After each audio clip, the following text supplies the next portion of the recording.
fix and flip seller won't meet the price you need, try this. I am sick and tired of watching fix and flippers leave good deals on the table when there's maybe something they could do about it that could help them and help the seller.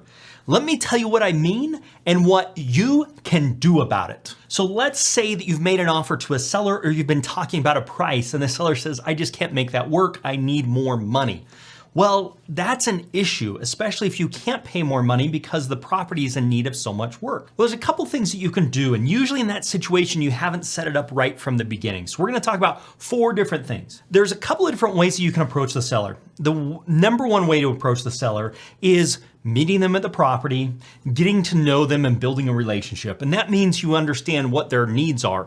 That's usually pretty hard. That's like peeling an onion. Most people don't do a great job with this because they're too excited about making a deal happen that they forget that the only reason they're able to do this is because the person on the other side is getting something that's more valuable than money to them. So what we offer is speed and convenience over price. People that have something that they don't want to do. Maybe they don't want people to come through their property. Maybe they want to close on a specific date. Maybe they want to close this year instead of next year. Maybe they're moving and don't want to deal with it. Maybe they want you to take over horrible tenants. Maybe they want you to clean out the property. Maybe they want to leave it as a disaster, like whatever that is. But our job is finding out what that is. And in exchange for whatever that is, we're offering them a little less money than they may already be able to get. And they are happily and willingly doing that because what they're getting from that value exchange is greater than the price of the money. Okay. So that's what we're talking about here. So that's what we have to do. So what I like to do is go to the property and get to know the seller. And I really want to understand what their situation is. And like most people, they're not going to tell you. And so you're going to have to peel that onion.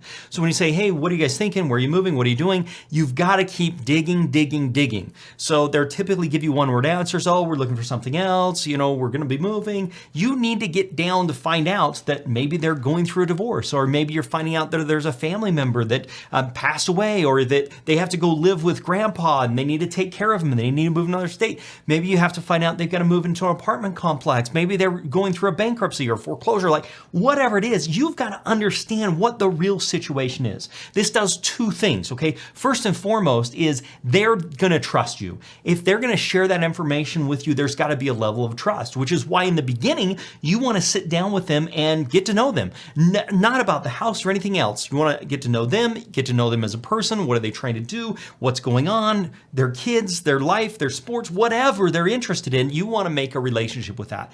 And then you've got to understand what their motivation is. And if you can't tell me specifically what their motivation is, you have not done a good job.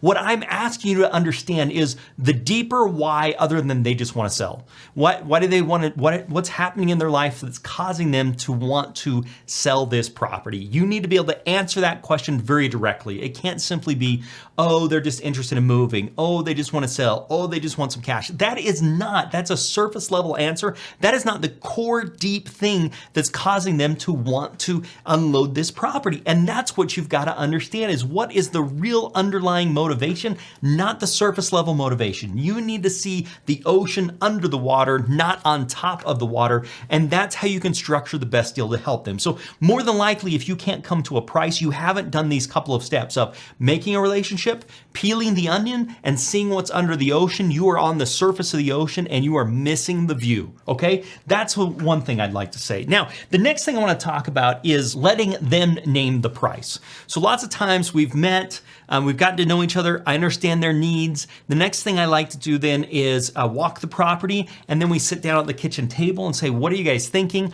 I've already asked them before how much they were wanting for a cash offer when I originally did it. I have not fought them on the offer. I haven't given them a counter offer or anything like that. And so I'm going to say, what are you thinking? And they're going to name a price. Let's say they say $100,000. And I'm going to say, I think the house probably could be worth $100,000, but you're gonna have to do a whole lot of this to the property. We just walk through it. There's this wrong, there's this wrong, there's this wrong. Knowing all that stuff, if I gave you a cash offer, and even if you're getting a hard money loan, you're saying, if I give you cash, what that really implies is you're not getting a loan from a bank. There's not gonna be appraisals. There's not gonna be big home inspections, those types of things. And I can do it and I can move quicker. If I can do those things, what's the very best you would take? And then it's this awkward silence. You just be quiet, just let them talk. And it could be 3 minutes of silence. It's probably only gonna be like 30 seconds, but it's gonna drive you crazy having to sit there and wait to see what they say. Once they come up with that price and they say, you know, I don't know, blah, blah, blah. The kind of negotiating rule is whoever speaks next is the one that's going to lose. So you want them to be the one speaking next. And it's not where we want someone to lose or win. We want this to be a win-win situation. But let's say they say, you know, I guess we could let it go for $90,000. Then what I'm gonna do is say, oh man, oh, really? Oh, I don't know. Is that the best you can do? And then be quiet and let them decide, you know, and then they may be like, oh, you know, I think it is, you know, maybe I could do like 87, you know, and that may take them 5 minutes to come up with that. And then you're just like, oh man, is that the best you can do? And you're gonna continue that until you get them to where they're saying, I cannot go a penny lower than this. And I'm really saying, you know, this house needs a lot of work. Why couldn't you go lower than that? And then you're gonna find out the situation, maybe how much they owe on the property. You're gonna find out that they have some other needs. You're gonna find out whatever, and that's gonna help you get to the core of the issue even more than you have already. Okay, so that's one level of doing this. The next tactic, the strategy that you can be using is the repair strategy. So what I like to do with this strategy is I like to walk around the property with them, but I like to bring a guide, like an Angie's List guide or some type of guide that talks about the average price for things in the house. Now, obviously I want this to be retail prices, not wholesale prices, which is usually what I pay when I'm getting a house fixed up.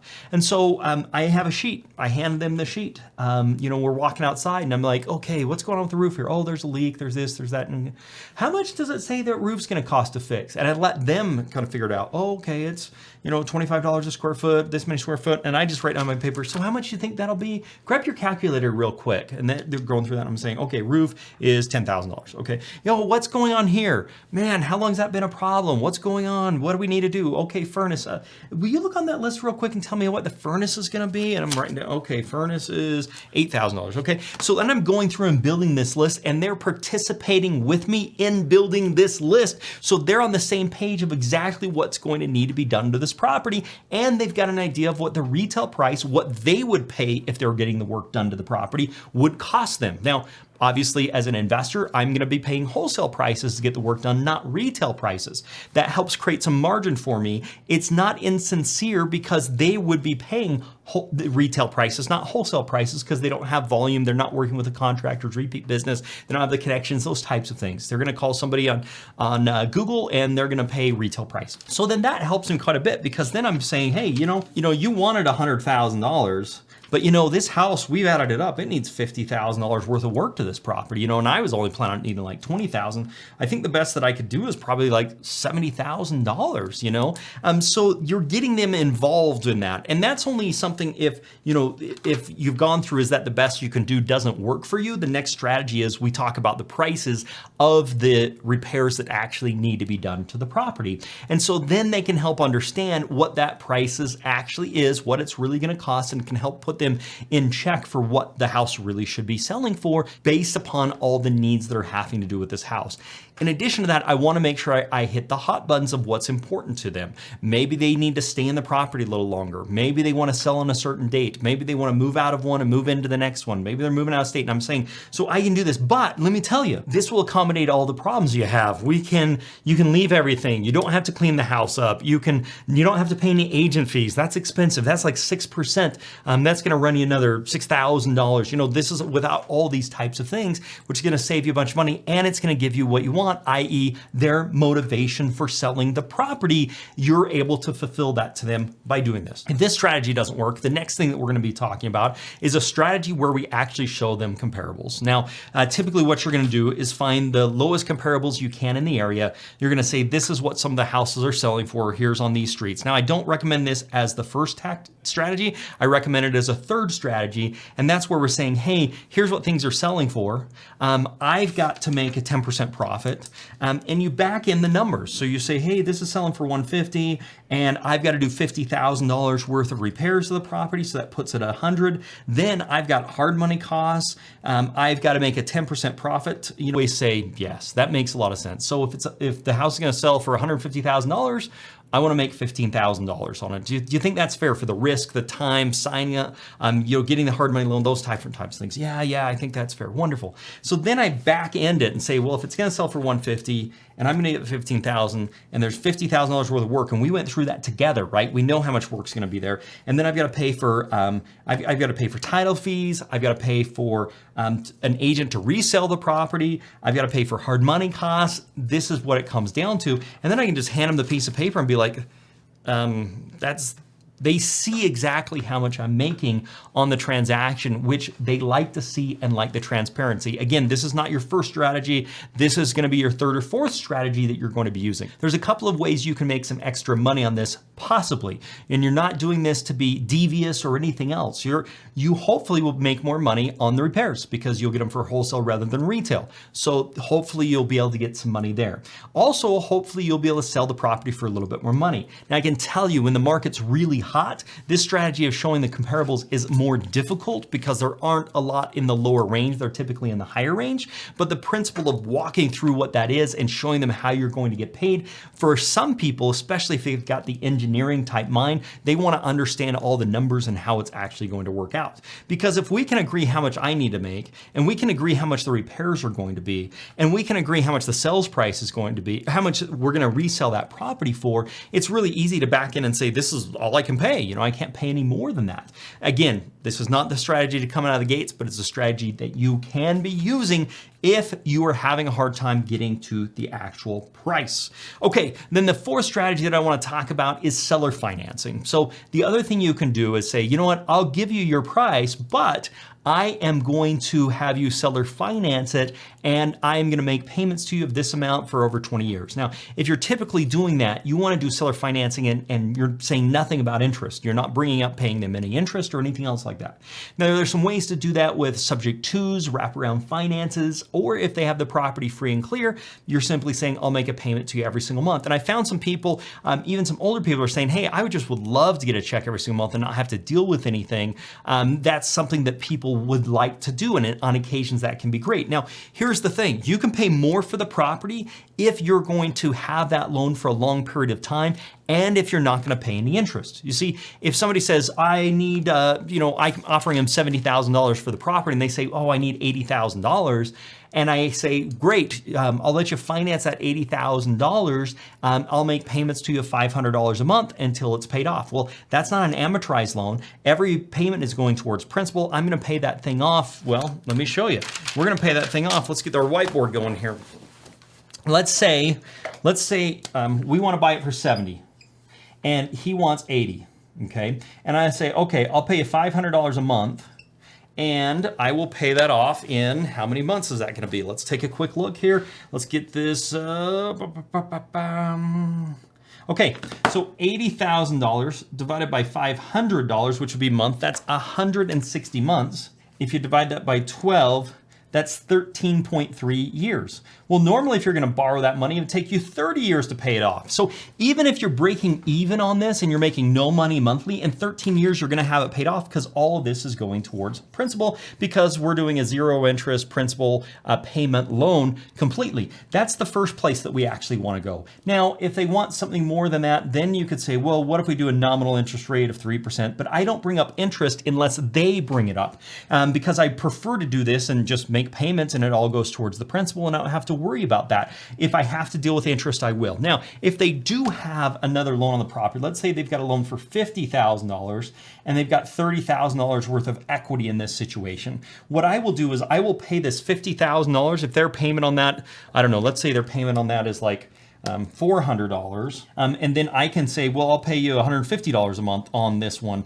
This would all go towards principal. This is going to be amortized, but keep in mind how an amortization schedule works. Most people just simply do not understand amortization. So I want to give you just a simple principle.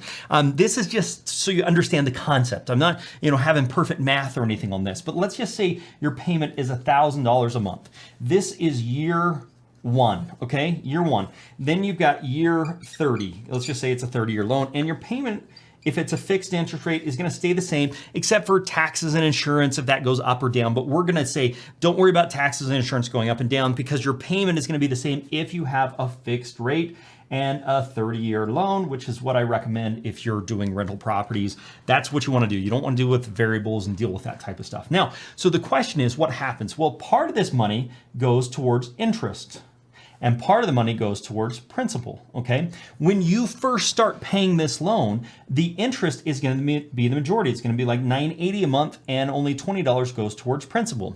However, when you get into year 30, $9.80 is going to go towards principal, and $20 is going to go towards interest. You see, most people don't understand that these loans are front-end loaded with interest. So if you only keep the loan for a few years, you're only paying down the principal just a little bit. The longer you are into this loan, the more of it goes towards principal than goes towards the interest, which gets it paid down. Now, why this is really exciting is if they have a loan and they've had that loan for 10 years, then they could be paying down more principal. Maybe $500 is going towards interest and $500 is going towards principal. Well, here's the thing. If I'm doing a wraparound on that $50,000 and they've had the loan for 10 years or 15 years, the majority of what I'm paying is going to be paying down that $50,000. And so each payment, a lot of that money is going to be going towards it, which is going to get me the property paid off even faster than what it normally would if I just went out and got a loan. So that's a better situation for me. And then if I do the $30,000 and I just do, I'll pay $150 a month, and that goes directly to the principal. Let's just take a quick look at that. $30,000 divided by 150, that's 200 months divided by 12. That's going to be 16.6 years, 16.7 years. And then let's say I have 15 years left on this loan. I'm paying $150 to the seller. All that goes towards the 30,000. I do that for 16 years. I keep paying on this. Each month, a little more is going towards the principal because they were into the loan so long. And that's going to get me paying off this property in 17 years. Well, normally it would be 30 years. This is the power of this that makes a lot of sense. And so what a lot of people don't realize is I'll buy a house for any price, right? So it's like, you name the price, I name the terms, or I name the price and you can name the terms. So what does that mean? Well, if somebody says, I want $1 million for my property, let's just play with this. Let's say somebody says, I want $1 million for my property. And let's say the property is only worth half of that. Let's say it's only worth $500,000. Let me get a new pen here. This one's getting a little bad. So let's say it's worth half of what they say. It's $1 million is what they want, but the value of the property is only $500,000, okay? So the question is, how can I make a deal like this work? And I'll say, well, you know what? I'll give you the $1 million. And they'll be like, oh, you will? Yeah, absolutely. Here's what I'm gonna do. I'll pay you $100 a month until it's paid off. So you're gonna say, well, you're overpaying for that property. I'm like, well, not really, because I'm gonna rent that property for, $3,000 and I'm only gonna pay $100. Now, most people aren't gonna say, okay, I'll take the $100 a month, but let's say it's $1,000 a month. I'm gonna make $2,000 a month. Now, how long is it gonna take me to pay this property off if I'm paying that $1,000? It's gonna take me a long time, right? So it's gonna take me 1 million divided by 1,000. That equals 1,000 divided by 12 is going to be 83 years to pay this off. But guess what? I'm only paying $1,000 a month. So I've got sick cash flow on this every single month. And as long as this is what's called a non-recourse, meaning they can't come after me personally. I'm not personally liable for this loan. So as long as it's a recourse, am I gonna be dead in 83 years? You betcha, but I don't really care because I'm gonna pass it on to my kids. The rents are gonna go up. Maybe the property values will go up. Maybe they never make it up to that, but I'm making sick cash flow on this every single month. I pass it down to my kids. So this is kind of the you name the price, I name the term. So if somebody wants some outlandish price, I'm saying, great, no problem. I'll pay $1,000 a month and I'll pay you every single month until it's paid off and you get your $1 million. Okay, that would be a great deal. Fantastic. Yes, I'm getting into my something long-term, but I'm doing it as a non-recourse deal and I'm making cash flow every single month. Now, if they want to name the terms, which is I want an all cash offer, then I name the price. It's price or it's terms. You name one, I'll name the other. I don't really care which one. If you want to name the price, I name the terms. If you want to name the terms, meaning you want an all cash offer, I'm talking to a seller here, then I will name the price. Because if I've got to come up with all cash, I got to pay a lot less. If you're willing to let me finance this over time, I can pay you a lot more. And that's one of the ways you can pay more for properties and still come out ahead. Now, there's a few problems with this. If the person owes more than the property is worth, that can get into some problems because you will have to do a wraparound mortgage and the payments may be too excessive where you can't make a spread. If you're gonna overpay for a property, you've gotta make sure you're making a big enough spread and you've gotta make sure it's non-recourse because it's gonna take a long time to pay that property off. So you've gotta make sure you're making that money monthly. So that's another thing that you can do in making these deals happen with sellers that just do not get to the price that you're hoping to be at. I hope you've enjoyed all these different ways of getting to the same price with a seller on a fix and flip. We've talked a little bit about the rentals. You can also do the seller financing on a fix and flip if that's something the seller is interested in doing, if they want more of a short term than a long term. I've put together a video I know you're gonna love, how to crush your meetings with motivated sellers, where and how long these meetings should be, how to guarantee you get the best price from the seller. I'm gonna put it on the screen here and put a link below so you can check this video out. I know you're gonna love it. Make it a profitable day, and we'll see you next time.